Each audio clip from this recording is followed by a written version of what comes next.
Good morning students, dear students. आज कल हमने लेसन नंबर 7 शीतकटिबंधीय प्रदेश बर्फ़ की भूमि किया था। आज हम वही लेसन करेंगे।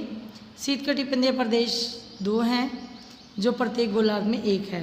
उत्तरी शीतकटिबंधीय प्रदेश आर्कटिक रेखा और उत्तरी ध्रुव के मध्य पड़ता है, जबकि दक्षिणी शीतकटिबंधीय प्रदेश अंटार्कटिक रेखा और दक्षिणी ध्रुव के मध्य पड़ता है। उनकी उत्तरी और दक्षिणी सीमाएं क्रमशः उत्तरी ध्रुव और दक्षिणी ध्रुव है। आर्कटिक रेखा 66.5 डिग्री उत्तरी और उत्तरी ध्रुव 90 डिग्री उत्तर के मध्य उत्तरी शीतकटिबंधीय प्रदेश और अंटार्कटिक रेखा 66 से 1/2 दक्षिण और दक्षिणी ध्रुव 90 डिग्री दक्षिण के मध्य दक्षिण शीतकटिबंधीय प्रदेश है। ध्रुव के समीप वाले क्षेत्र स्थायी रूप से बर्फ से ढके रहते हैं और वर्ष भर बर्फ से जमे रहते हैं।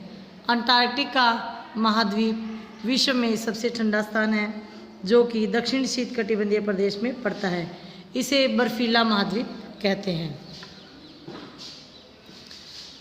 अलास्का के बड़े भाग, कनाडा, स्कैंडिनेविया, समुद्र तटीय हरित प्रदेश, बर्फीले प्रदेश और साइबेरिया इसी क्षेत्र में पड़ते हैं।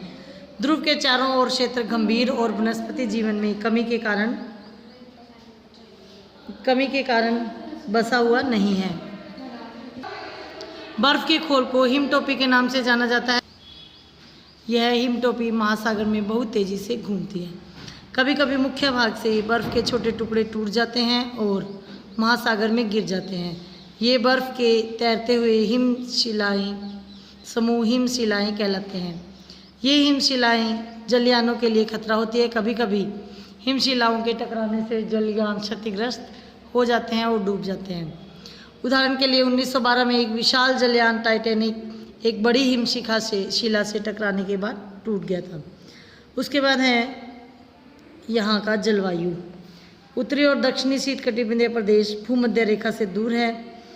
ये गर्मियों में सूर्य की तिरछी किरणें प्राप्त करते हैं। सर्दियाँ लंबी और अधिक ठंडी होती है। तापमान 40 डिग्री सेल्सियस से भी नीचे हो सकता है। आर्कटिक क्षेत्र में सूर्य क्षितिज सीमा से ऊपर नहीं निकलता और वहाँ कोई प्रकाश नहीं होता।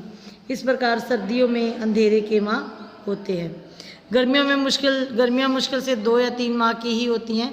तापमान 3 डिग्री से 12 डिग्री सेल्सियस तक बढ़ सकता है। गर्मियों के दौरान बर्फ़ पिघलने लगती है, जबकि आर्कटिक और अंटार्कटिक के बर्फ़ के ऐसे समूह ऐसे ही रहते हैं। ध्रुवीय क्षेत्र इनसे भिन्न है। गर्मियों में सूर्य पूरे समय यहाँ की अर्धरात्रि में भी चमकता रहता है, इसलिए ध्रुवीय प्रदेशों को अर्धरात्रि के सूर्य की भूमि कहा जाता है। जून में उत्तरी शीतकटिबंधीय प्रदेश में लगातार प्रकाश रहता है और दक्षिण में शीतकटिबंधीय प्रदेशों में लगातार अंधेरा रहता है। कभी कभी उत्तरी गोलार्ध में उरेरा बोरियालिस और दक्षिण गोलार्ध में उरेरा ऑस्ट्रेलिस आकाश में चमकता है। इनमें से चमकीला प्रकाश उत्पन्न होता है। ये ध्रुवीय क्षेत्रों में रात में अक्सर देखे जा सकते हैं। देखिए स्टूडेंट, ये उरेरा ऑस्ट्रेलिस है।